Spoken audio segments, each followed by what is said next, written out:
कुछ खिलौने कभी पुरानी यादें नहीं लाते, वे लाते हैं डर। ये कहानी है गुड़िया की, जो सिर्फ देखती नहीं, इंतजार भी करती है। कुछ दिन पहले रिया शहर से अपने गांव की हवेली में कुछ दिनों के लिए रहने आई थी।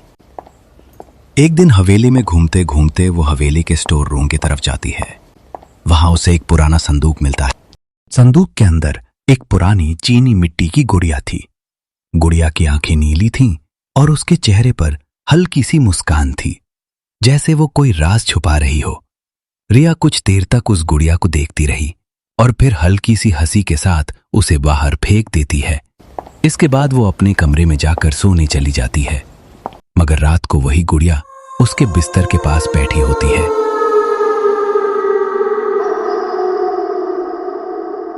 कभी कभी चीजें मिलती नहीं, वापस आती हैं।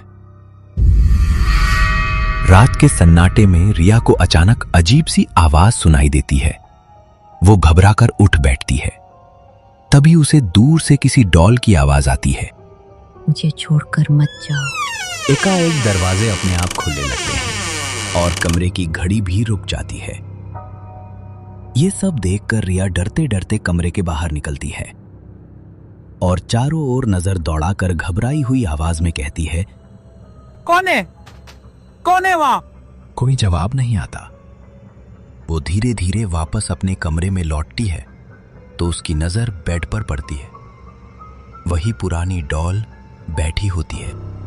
रिया की सांसें तेज हो जाती हैं और वो कांपते हुए कहती है, ये तो वही डॉल है। मैंने इसे बाहर फेंक दिया था, ये यहाँ कैसे आ गई? तभी गुड़िया रिया की ओर देखकर हंसने लगती है। ये सब देखकर रिया और भी डर जाती है और वहां से निकलकर दूसरे कमरे में छिप जाती है। डर के मारे उसे नींद नहीं आ रही थी और वो सुबह होने का इंतजार करती है।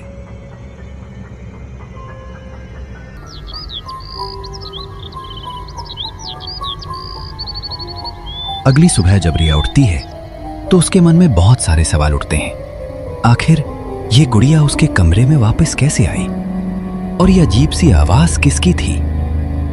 ये सब जानने के लिए रिया फिर से स्टोर रूम में जाती है, जहां पर उसे वो पुरानी गुड़िया मिली थी।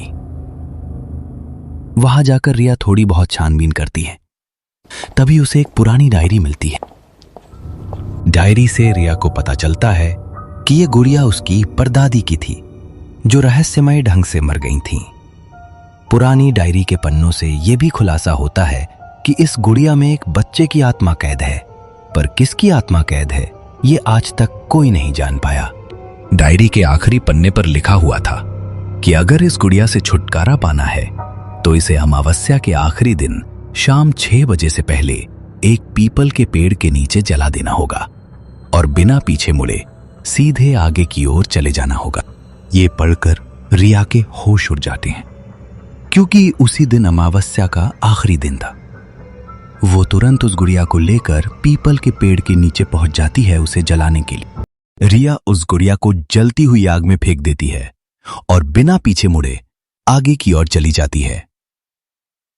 उसके जाते ही वहां बारिश होने लगती है, जिसकी वजह से वो आग बुझ जाती है और गुड़िया जल नहीं पाती। अचानक वो गुड़िया वहां से गायब हो जाती है। वहां से हवेली की ओर आते आते रिया को देर रात हो जाती है। रिया जैसे ही हवेली के अंदर जाती है, उसे किसी के रोने की आवाज आती है। वह सामने देखती है तो वही गुड़िया बैठी रो रही होती है और सामने दीवार पर लिखा होता है, तुम चाहिए। तभी अचानक पूरी हवेली की बिजली चली जाती है और सिर्फ रिया के चिल्लाने की आवाज सुनाई देती है। जब हवेली की बिजली वापस आती है तो रिया दिखाई नहीं देती, सिर्फ सामने बैठी वही गुड़िया दिखाई देती है जो मुस्कुरा रही होती है।